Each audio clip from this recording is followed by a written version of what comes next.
Vamos conversar um pouco sobre a inspiração, porque nós podemos dizer também, oh, fulano foi inspirado por Deus para compor aquela música, ou fulano foi inspirado por Deus para dar aquela pregação, aquela mensagem que tanto me edificou. Será que teologicamente eu posso usar o termo inspiração?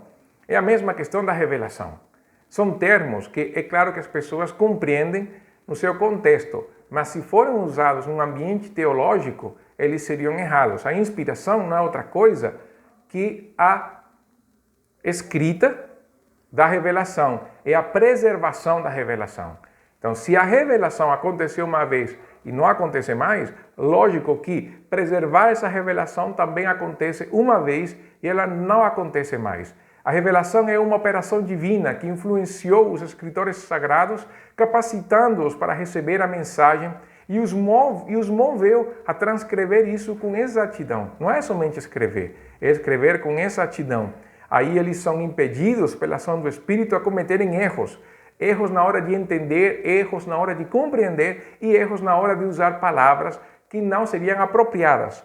Todo esse processo envolve a inspiração. O objetivo da inspiração não é outra coisa que preservar a revelação. Como nós hoje poderíamos conhecer a história de Deus, como nós hoje poderíamos conhecer a história de Cristo, como nós poderíamos ter uma ideia daquilo que Deus fez na história, através da inspiração, porque foi preservada essa revelação para nós.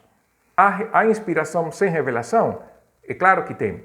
Tem pelo menos no uso de fontes, citações de poetas. Lucas, por exemplo, ele fala para Teófilo, no começo do Evangelho, que ele fez uma grande pesquisa para apurar os fatos da história de Cristo. Aí nós vemos inspiração sem revelação. Paulo cita um poeta grego no Areópago de Atenas. Inspiração sem revelação. Judas cita 2 livros apócrifos na sua carta. Inspiração sem revelação. Mas tudo que Deus queria se revelar está registrado pela inspiração. A inspiração, então, nos mostra que a Bíblia é um livro que tem 2 autores, uma autoria dual. Há uma autoria divina, Deus como autor da revelação, por isso 2 Timóteo 3,16 fala que toda a Escritura é inspirada por Deus, e quando fala de inspiração é que ela procede de Deus, nasce de Deus, mas ao mesmo tempo há uma autoria humana, homens que foram usados por Deus para escrever esse registro bíblico e transmiti-lo até nós nos dias de hoje. Eles foram santos homens de Deus, movidos pelo Espírito Santo. Pedro fala na sua 2ª carta, no capítulo 2, verso 21. Um fato interessante é pensar se o termo inspiração ele realmente é o certo. Vale a pena dizer inspiração? É o termo correto, porque inspiração quer dizer respirar para dentro.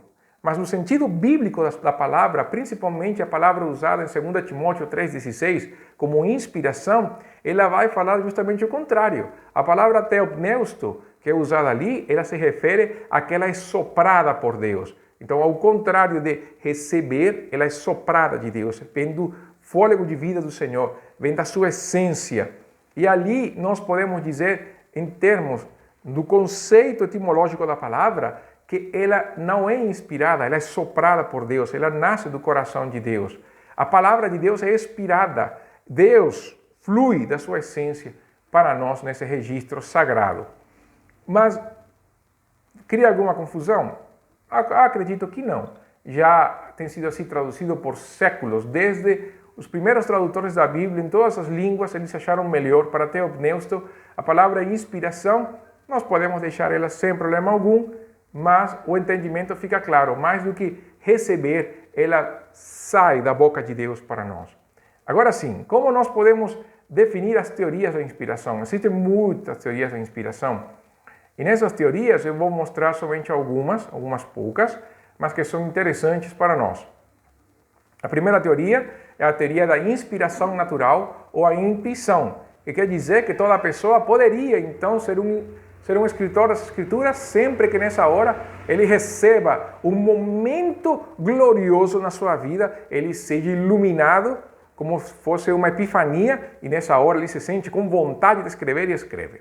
Essa é uma teoria dos pelagianos, principalmente eles acreditam nisso. Então qualquer um até hoje poderia escrever as Escrituras inspiradas. Há uma teoria da inspiração mística Ou a iluminação, que quer dizer que algumas pessoas, mais do que outras, têm um grau a mais de conhecimento de Deus e podem então escrever as Escrituras Sagradas. Há uma distinção, é o que se conhece como graus de inspiração. Schleiermacher é os que foram umas pessoas que tanto apontaram para essa teoria. Essa teoria, é claro, ela vai trabalhar mais uma questão do homem e não do Espírito de Deus. Há uma teoria do ditado, acredita que a Bíblia foi ditada, e certamente há ditados na Bíblia. A lei, um ditado. Jeremias escreveu, Isaías escreveu, os profetas usaram muito o elemento do ditado porque Deus falou com eles diretamente. Mas isso eliminaria completamente a autoria humana das Escrituras e seria mais um ditado bíblico. Então essa teoria não tem muito respaldo bíblico. Pensar que a Bíblia toda foi escrita assim. Tem a teoria da inspiração dinâmica ou inspiração plenária, que em resumidas contas Deus colocou a ideia e os escritores sagrados escreveram. A inspiração dinâmica é mais ou menos o que Millard Erickson, um teólogo, explica que tem a ver mais ou menos com chefe e secretária. O chefe quer escrever uma carta e fala para a secretária o que ele quer que apareça na carta, mas a redação e todo o organigrama da carta fica por conta da secretária porque ela conhece muito bem o seu chefe. Essa é essa teoria. O problema dessa teoria é que, então, se o homem é tão autor das Escrituras, a possibilidade de erro também é maior. Aí acaba sendo um ponto um pouco complicado nesse aspecto. Mas nós também temos a teoria da inspiração verbal. A inspiração verbal é um pouco diferente, porque Deus escolhe as palavras, expressões idiomáticas, e pela operação do Espírito essas palavras acabam sendo gravadas dentro dos escritores sagrados, respeitando o estilo de cada autor, respeitando a natureza de cada autor, respeitando o histórico do autor, mas colocando essas palavras como palavras vindas do próprio Deus. Aí é claro que fatos de natureza, histórias, eles são usados também por Deus para mostrar a sua inspiração, e é uma teoria que é muito aceita dentro do mundo evangélico. A inspiração verbal é sobrenatural porque Deus escolhe as palavras certas. Isso é o que fala essa teoria. Deus escolhe as palavras certas dentro do esquema linguístico de cada autor. Ele vai escolher tudo isso levando em conta o contexto do autor, a sua bagagem, tudo que ele é, as expressões idiomáticas do tempo, coloca tudo isso na cabeça do autor e o autor escreve sob a inspiração de Deus nessa hora. É uma teoria muito aceita nos dias de hoje, mas é muito literalista. Como é tão literalista, criou conflito, por exemplo, no século XIX com a escravidão. Por causa da inspiração verbal, muitos teólogos começaram a justificar a escravidão. Isso criou conflitos. Hoje, qual a teoria mais aceita? É justamente uma teoria que venha com a inspiração plenária e a inspiração verbal, como Schaeffer ele fala na sua teologia sistemática.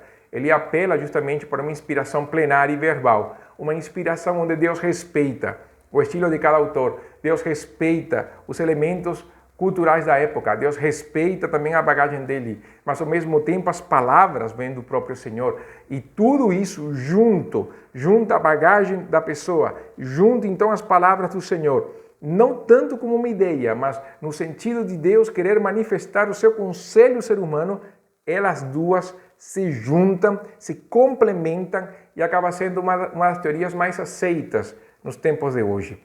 Claro que tem pessoas que vão querer alegorizar o texto, vão querer fazer interpretações erradas, essa é outra questão. Mas a inspiração, ela parte do princípio da dupla autoria. Para resumir, a autoria divina em primeiro lugar, Deus como autor das Escrituras, mas ao mesmo tempo a autoria humana. O homem também como autor, por isso nós podemos dizer que é a palavra de Deus? Sim. Nós podemos dizer também que é uma escritura humana? Também. Na verdade, os dois conceitos são certos se complementaram. Se trabalharmos os conceitos separados, seria errado. Então, quando falamos de inspiração, nós falamos do registro da revelação de Deus, sendo Deus o autor, usando homens também como autores, juntando nessa sinergia maravilhosa para que nós tenhamos uma palavra que possa certamente transformar nossos corações e nos aproximar mais de Deus, conhecendo o que Paulo chama de todo o conselho de Deus.